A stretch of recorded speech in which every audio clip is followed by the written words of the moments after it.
O episódio 4 de Tokyo Revengers já chegou novamente no Star Plus, entre outros lugares que você pode assistir. Nós estamos presenciando um episódio que voltou a subir a qualidade. Mas como eu já disse anteriormente, né, esses episódios mais calmos, onde existe muito mais diálogo, a qualidade dá conta. O problema mora justamente nos momentos onde nós vimos lutas, que aí sim os frames acabam não dando conta. Mas foi um bom episódio, tenho que confessar pra vocês, gostei do que aconteceu aqui. E outro ponto, tivemos já nitidamente a censura acontecendo, principalmente de modo oficial, né? Já que todos os símbolos do manji dos uniformes foram retirados. Dessa vez, nada de imagem nublada não, foi retirado mesmo. E sem a censura, que a gente sabe que é uma censura aqui no nosso país, principalmente o ocidente, normal de se aceitar, porque o manji faz referência ao nazismo, então a gente tem que entender, galera, porque não é todo mundo que sabe diferenciar, e o anime quando chega, ele atinge muita gente, nem todo mundo vai saber fazer essa diferenciação, e não é algo que a gente aprende no dia a dia sobre o budismo, né, convenhamos. Enfim, galera, episódio 4 quentinho, a gente vai comentar bastante os detalhes dele, e antes de a gente ir pra isso, eu convido você a se inscrever no canal caso você seja novo, e também deixar o seu like, porque ele é muito importante. Depois da vinheta, então, a gente conversa tudinho o que aconteceu nesse novo episódio.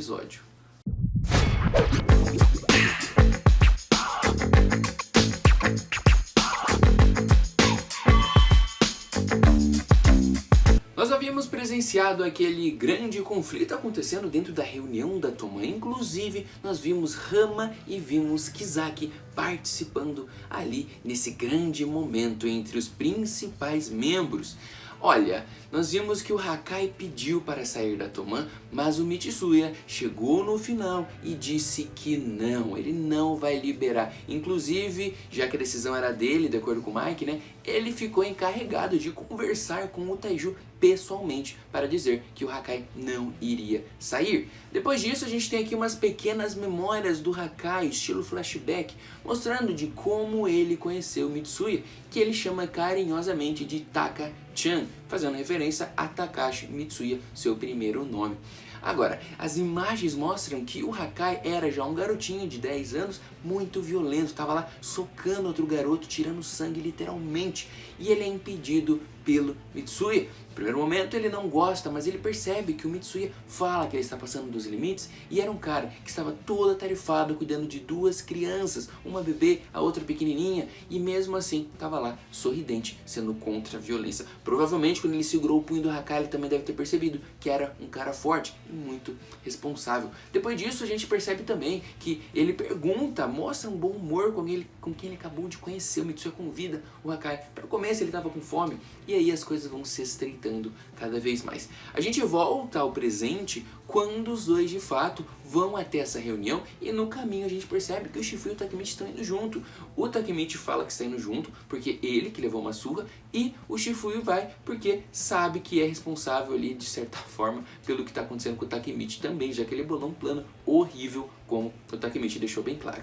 Chegando nessa grande conversa com o Taiju Shiba, é muito legal também ver que o Taiju Shiba já tem um respeito totalmente diferente pelo Mitsuya, que ele chama do cara que aliciou, digamos assim, o seu irmão, trouxe para o lado da Toman. Perceba que toda aquela marra que a gente viu do Taiju com o Takemichi, mesmo sendo um capitão, lá nos episódios passados, ele não manteve um certo respeito nessa reuniãozinha presente ao Mitsuya. E ele começou a rolar uma conversa muito franca, onde o Takemichi descobriu que o Mitsuya estava com outros planos, um pouco diferentes do que ele imaginava. Já que chegando lá, ele falou que liberaria sim o Hakai da Toman em troca de uma condição. O Taiju ficou curioso com essa condição, e essa condição era justamente que ele libertasse a Yuzuha, irmão do Hakai e do Taiju. Por quê?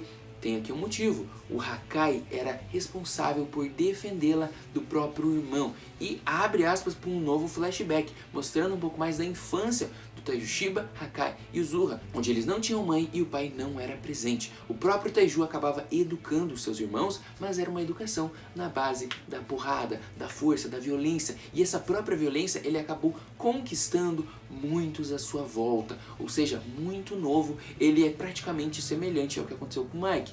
Usando a sua força, ele conquistou uma legião à sua volta. Só que aqui, usando muito mais força e nem sempre do jeito correto. E o Taiju cresceu assim, sofrendo por um lado, talvez, não sabemos, mas ao mesmo tempo ele punia seus irmãos e seus adversários e criou, como a gente sabe, a Black Dragon 10ª geração com muita força, como se fosse um verdadeiro exército, trabalhando para pessoas mais ricas, tendo grandes contatos, verdadeiramente um grande líder de todas as formas, sendo positivas ou negativas. Essa reunião, se percebe que tanto Inui quanto Kokonoi, ali seus braços direito e esquerdo estão na reunião, e essa conversa vai se dialogando, e o próprio Taiju, quando ouve essa condição, pergunta, né, e se ele recusar, o que ele faria? Ali o Mitsuya abre uma brecha, dizendo que pode acontecer uma guerra entre Toman e Black Dragon, caso ele seja contra. A gente vê que quando o Mitsuya fala que o Hakai sempre protege a sua irmã, o Taiju chega e mete um socão no Mitsuya que ele consegue defender,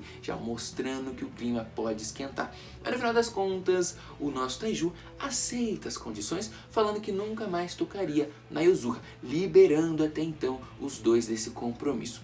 Voltando, a gente vê que provavelmente o Mitsuya já foi embora, e a gente vê que o Hakai, mesmo saindo da Toman, seguindo esse combinado, ele vai atrás ali do Takemichi, do Shifuya, onde os três, já mais à noite, têm uma conversa falando sobre a vida, esse sofrimento que o Hakai passa, tudo que ele teve que aguentar, e ao mesmo tempo também contando um pouco mais dos detalhes da vida quando ele era pequeno, quando ele conheceu o Mitsuya, e todo o carinho que ele teve, porque ele era um cara que não tinha outra forma de carinho, de amor, além da violência do Taiju. Então ele percebeu tudo que o Mitsuya trazia, ele acabou sim mudando totalmente a sua visão de mundo, já que o Mitsuya era um cara que tinha uma responsabilidade gigante e um coração do mesmo tamanho. Só que em meio a toda essa conversa, a gente percebe que o Hakai tem aquele sentimento de muito medo mesmo do Taiju. E é o que ele conversa ali com o Takemichi, com o Shifuya, e ele diz que o Taiju nunca liberte o Uzura e cumpra a sua promessa, por isso ele precisaria matar o seu irmão mais velho a qualquer momento. Lembrando que o Takemichi, conversando com o Shifuya também em certos momentos,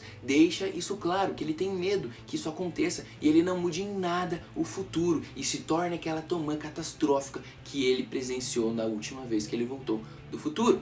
Agora, o que poderia fazer, já que o Hakai não acredita que o Taiju cumpra a sua promessa, mas o Mitsuya, de certa forma, acredita que pode ser que sim. Passou ali mais um tempo, a gente já muda o nosso ângulo para a Yozura e para o Mitsuya conversando, ele contando que ela está liberta disso tudo, e ela também conta que ela acabava prestando conta e serviços, como recolher dinheiro dessas pessoas mais ricas para o Taiju, então ela tinha uma função dentro da gangue, além ali desses sofrimentos que ela passava na mão do Taiju. Outra personagem que tem muito medo do Taiju Shiba. Depois a gente tem esse ponto importante, né? Afinal de contas, o Takemichi tenta ainda bolar com o Shifuya algum modo de salvar o Hakai e que ele não se envolva dessa forma. Só que em uma outra reunião que está acontecendo ali, porque depois dessa conversa entre Yozura e Mitsuya, o Mike também estava presente. E o Mike e o Mitsuya saem de moto para caminhar, tirar um ar, esparecer e tudo mais ali, mostrando esse outro lado do Mike, né, todos os detalhes. Só que eles acabam não indo participar de uma outra reunião que a Toman tinha marcado. Essa reunião acaba sendo encabeçada por todos os outros, né, Draken, Hama, Kizaki, Takemichi, Shifuya, etc. O Angry também, o Smile também.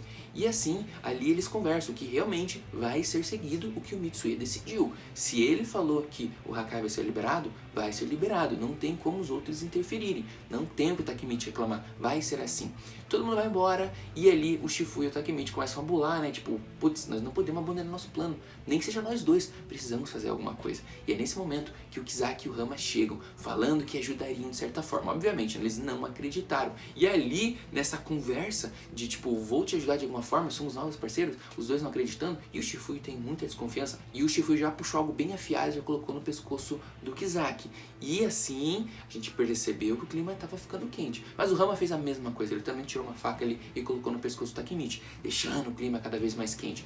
O Shifuya então decide recuar um pouco, perguntando o que ele ganharia de vantagem, né? E assim as coisas vão se encaminhando, porque o Kizaki diz que tem um informante, e esse informante poderia ajudá-lo de alguma forma. E depois a gente já vê que pulou umas cenas ali, e esse informante existe de fato dentro da Black Dragon, com informações para ajudar, de certa forma, contar quando o Taiju poderia estar sozinho, para que eles pudessem encurralá-lo de alguma forma, mesmo sendo uma missão muito difícil. Só que quando esse cara aí, esse traidor, tá contando tudo, o Kokonoi descobriu, chegou lá pegou esse cara, mandou os capangas levar embora e o clima poderia esquentar, explodir ali mesmo. Mas o que aconteceu? O Kokonoi gosta de um dinheirinho e viu que os caras tinham oferecido lá 10 mil ienes, ele pediu 100 mil e daria as informações que a galera queria, ou seja, o próprio Kokonoi vendeu o seu líder. Percebam o nível que a Black Dragon tem. E eles pagaram, obviamente, né? E descobriram que no Natal, dia 25 de dezembro, o Taiju, mesmo sendo muito violento, ele tem o seu lado cristão e ele vai estar rezando na igreja. Então esse dia 25 vai ser muito, mas muito importante para uma decisão, porque aí mora o grande momento dessa temporada, onde a gente vai ver provavelmente um grande combate. O episódio passou meio que voando, um pouco calmo, mas com muitas informações precisas, que acredito que você já deve estar com a pulga atrás da orelha, para saber o que vai acontecer nesse próximo capítulo, episódio 5, no próximo sábado. Se você curtiu, não se esquece de deixar um like e também compartilhar com amigos, pra gente continuar trazendo esses vídeos de Tokyo Revengers. Inclusive, curte, sabe os spoilers, já tá preparado? Dá uma olhada nesse nosso top 25, ranking definitivo, já com o final do mangá com todos os personagens mais fortes. Não se esquece de passar lá e também deixar aquele like. A gente vai ficando por aqui, aquele abraço, valeu!